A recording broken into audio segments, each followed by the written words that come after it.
فرشتوں کو ان کے کام دیے جاتے ہیں، بھئی فلاں بندے کا روح قبض کیا جائے، اس کے روح کو قبض کرو، اس کو اتنی روزی ملے گی، یہ کب مرے گا، کون سی زمین میں مرے گا۔ حالانکہ یہ لوح محفوظ میں مقرر ہو چکے ہیں کہ کس کو کس وقت مرنا ہے، لیکن اللہ تبارک و تعالیٰ ان امور کو فرشتوں کے حوالے کر دیتے ہیں۔ مفتی سرفراز احمد کے مزید بیانات سننے کے لیے ہمارے چینل کو سبسکرائب کریں۔ نحمدہ و نصلی علی رسول الکریم۔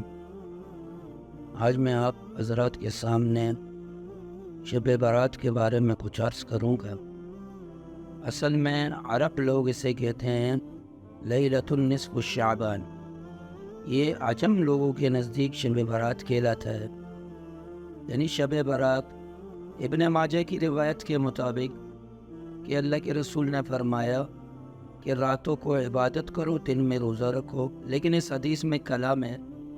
کہ روزے کے متعلق آیا اس میں روزہ رکھنا چاہیے یا نہیں۔ تو ویسے بھی ایام 20 کی نیت سے بندہ روزہ رکھ سکتا ہے، جسے اللہ کے رسول صلی اللہ علیہ وسلم کی یہ عادت تھی کہ 13، 14، 15 تاریخ چاند کی اللہ کے رسول روزہ رکھتے تھے۔ تو ایام 20 کے اعتبار سے روزہ بندہ رکھ لے، پھر رات کو عبادت کرنا، یعنی اللہ کے لیے عبادت کرنا، کہ لیکن عبادت میں بھی کوئی مخصوص عمل نہیں کہ ایک بندہ کوئی مخصوص رکعتیں پڑھے، نہیں، بلکہ جتنا عبادت اس سے ہو سکے، 1 گھنٹہ 2 گھنٹہ یا سو جائے، تہجد میں اٹھ جائے،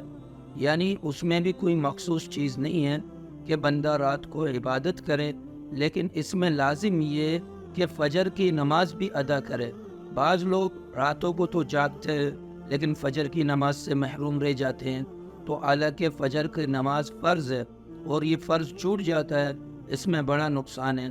تو پھر رات کو ایک بندہ جاگتا ہے تو اللہ تبارک و تعالیٰ اعلان کرتے ہیں کہ کوئی ہے جو مجھ سے مدد طلب کرے، کوئی ہے مصیبت زدہ، میں اس کی مصیبت کو دور کر دو۔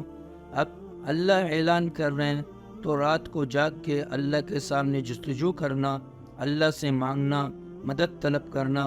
پھر یہ شب برات کے بارے میں یہ بھی آتا ہے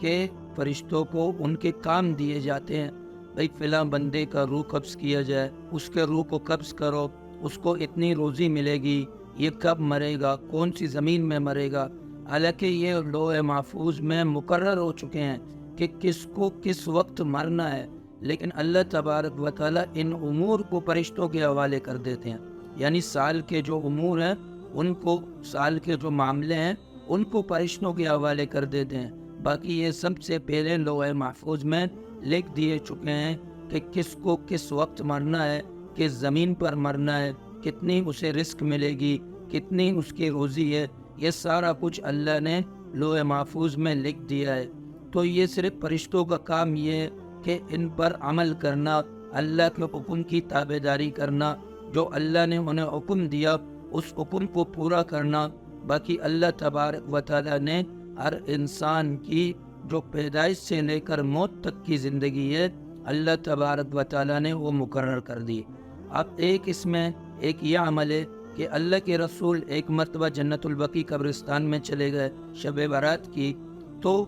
اگر قبرستان میں بھیڑ ہے، رش ہے، یعنی اللہ کے رسول گئے تھے صرف دعائے استغفار کر کے واپس آ گئے، اگر ایک بندہ یہ دیکھتا ہے کہ بھائی اس وقت قبرستان میں جانے میں خرافات ہیں تو وہ نہ جائے، بہتر تو یہ ہے کہ نہ جائے۔ اور اگر اکیلا ہے، یعنی وہ یہ سوچتا ہے کہ میں قبرستان میں جاؤں گا، کوئی بھیڑ باڑ بھی نہیں، کوئی قوالیاں بھی نہیں، کوئی خرافات بھی نہیں، تو اس صورت میں وہ جا سکتا ہے۔ ورنہ اگر بھیڑ باڑ ہے، رش ہے، قوالیاں ہیں، خرافات ہے، تو اس سے بہتر یہ ہے کہ وہ اس رات میں قبرستان میں نہ جائے۔